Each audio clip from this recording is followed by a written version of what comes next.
ఉపరాష్ట్రపతి ధన్ఖడ్ రాజీనామాను ఆమోదించారు ప్రెసిడెంట్ ముర్ము. కీలక పదవుల్లో దేశానికి సేవ చేశారని కొనియాడారు ప్రధాని మోదీ. ధన్ఖడ్ రిజైన్ ఎందుకు చేశారో మోదీ షాలకే తెలుసన్నారు. ఏఐసీసీ చీఫ్ ఖర్గే ధన్ఖడ్ రాజీనామాపై అనేక అనుమానాలు ఉన్నాయన్నారు విపక్ష నేతలు.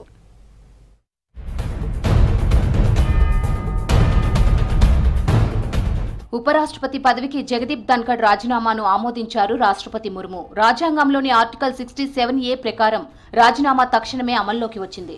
మరోవైపు ధన్ఖడ్ రాజీనామా ఆమోదంపై ఓ ప్రకటన రిలీజ్ చేసింది కేంద్ర హోం మంత్రిత్వ శాఖ. వివిధ పదవుల్లో తనకు అండగా ఉన్న ప్రెసిడెంట్, ప్రధానమంత్రి, మంత్రి మండలికి థ్యాంక్స్ చెప్పారు Dhankhar. The ministry of home affairs wide notification at 22/7/25 has conveyed the resignation of Vice President of India Shri Jagdeep Dhankhad under Article 67A of the Constitution with immediate effect. ఉపరాష్ట్రపతి పదవికి resign చేసిన ధన్ఖడ్ కీలక పదవుల్లో దేశానికి సేవలందించారన్నారు ప్రధాని Narendra Modi. Vice president గా వివిధ రాష్ట్రాలకు గవర్నర్ గా ధన్ఖడ్ సేవలను గుర్తు చేసుకున్నారు. భవిష్యత్తులో ధన్ఖడ్ ఆరోగ్యవంతమైన జీవితం గడపాలని కోరుకుంటున్నట్లు తెలిపారు ప్రధాని.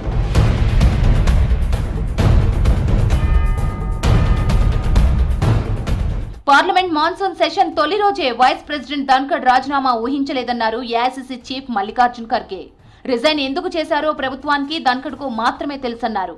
ఆయన రాజీనామాను రాజకీయం చేయదలుచుకోలేదన్నారు ఖర్గే. कहने का मकसद ही नहीं है, क्योंकि ये उनकी इच्छा है और गवर्नमेंट की इच्छा है कि उनको स्वीकार करना नहीं करना, वो सब उनकी बात है, हमारा कोई इससे वास्ता नहीं है. ఉపరాష్ట్రపతి జగదీప్ ధన్ఖడ్ రాజీనామాపై అనేక అనుమానాలు ఉన్నాయన్నారు కాంగ్రెస్ నేత జయరాం రమేష్. అనారోగ్య కారణాలతోనే రిజైన్ చేసి ఉండకపోవచ్చని చెప్పారు. సోమవారం మధ్యాహ్నం 1 గంట నుంచి సాయంత్రం 4:30 గంటల మధ్య ఏదో జరిగిందని చెప్పారు.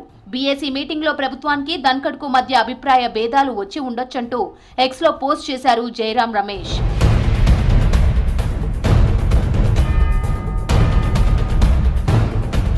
బీహార్లో ఓటర్ లిస్టుల సవరణను వ్యతిరేకిస్తూ అసెంబ్లీ ఆవరణలో ఆందోళనకు దిగారు ఆర్జేడీ నేతలు.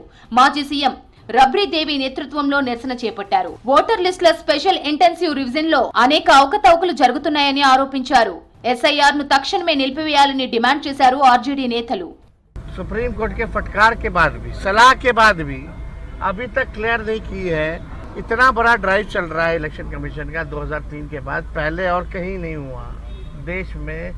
पहले 2003 के बाद पहला बिहार ही जहाँ हो रहा है, फिर भी एक प्रेस कॉन्फ्रेंस तक नहीं. आखिर क्यों, क्या कारण है? तो ये तो शक तो पैदा होता ही है. ఎన్నికలు ఏవైనా గెలిపే లక్ష్యంగా మోదీ సర్కార్ అక్రమాలకు పాల్పడుతోందన్నారు ఎస్పీ చీఫ్ అఖిలేష్ యాదవ్.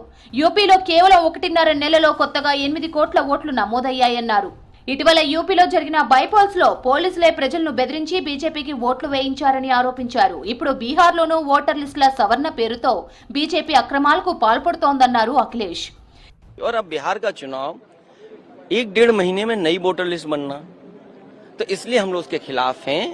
अभी लोकसभा चुनाव हुआ है, अगर जो डिलीट हुए होंगे या बढ़ गए घट गए होंगे एक अलग तरीका है, लेकिन आप वोटर लिस्ट नहीं बना रहे हो, इसका मतलब बीजेपी ने कोई तैयारी की है बहुत बड़े पैमाने पे बेईमानी करने के लिए. ఎన్నికల సంఘం బీజేపీ అనుబంధ సంస్థగా పనిచేయడం మానుకోవాలన్నారు ఇండియా కూటమి నేతలు.